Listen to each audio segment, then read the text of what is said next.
খাদ্য প্রক্রিয়াজাত কৃষিভিত্তিক শিল্প ও যোগাযোগ প্রযুক্তি খাতে বিনিয়োগে উৎসাহিত করতে তহবিল বাড়ানোর তাগিদ দিয়েছেন গভর্নর ডক্টর আতিউর রহমান।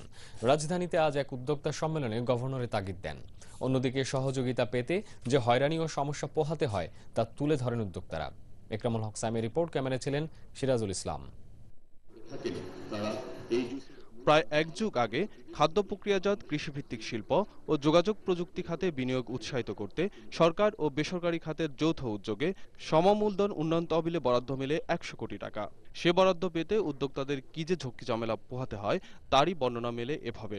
আমরা যারা এই প্রতিষ্ঠান থেকে ঋণ নিয়েছিলাম, এখন এটা আমাদের কাছে একটা ঋণের বোঝা হয়ে দাঁড়িয়েছে। কারণ যে দীর্ঘসূত্রিতা ২০০৪ সনে আমার এই স্যাংশন হয়েছে, ২০০৬-তে আমার প্রথম টাকা দেওয়া হয়েছে এবং ২০০৭-এ গিয়ে সম্পূর্ণ হয়েছে টাকা।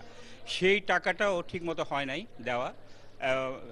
সময় মতো ব্যাংকের ড্যামারেজ দিতে হয়েছে আমাকে, প্রায় ৪০ লক্ষ টাকা মানে পোর্টে ড্যামারেজ দিতে হয়েছে। তবে লোকবল আর প্রক্রিয়াগত কারণে উদ্যোক্তাদের কিছুটা সমস্যা পোহাতে হচ্ছে বলে স্বীকার করে কর্তৃপক্ষ। আবেদনের সংখ্যা অনেক বেশি, সেই জন্য এগুলোকে নির্ধারণ করতে একটু সময় লাগছে। তবে আমরা অতিরিক্ত জনবল দিয়ে আইসিবিতে এখানে আসছে, আপনারা জানেন ২০০৯ সালে এখানে আসছে, তখন থেকে আমরা এটা কার্যক্রমটা আরও বেশি বেগময় করেছি। গভর্নর ডক্টর আতিউর রহমান উদ্যোক্তাদের আশ্বস্ত করে বলেন, সমস্যাগুলোর সমাধানে নীতিমালায় প্রয়োজনীয় সংশোধন করা হবে। যদি সমস্যাটা আইডেন্টিফাই করতে পারি, নিশ্চয়ই আমরা এই সমস্যাগুলো সমাধান করতে পারবো। সুতরাং ধৈর্য হারাবেন না, নতুন করে আরো ফান্ড আসবে, এবারের বাজেটেও নতুন ফান্ড আসবে। সুতরাং fund will not be a problem.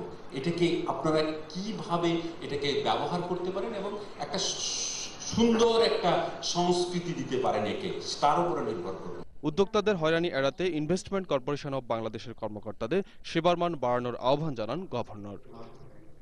Ekramul Haque Saim, Diganta television, Dhaka.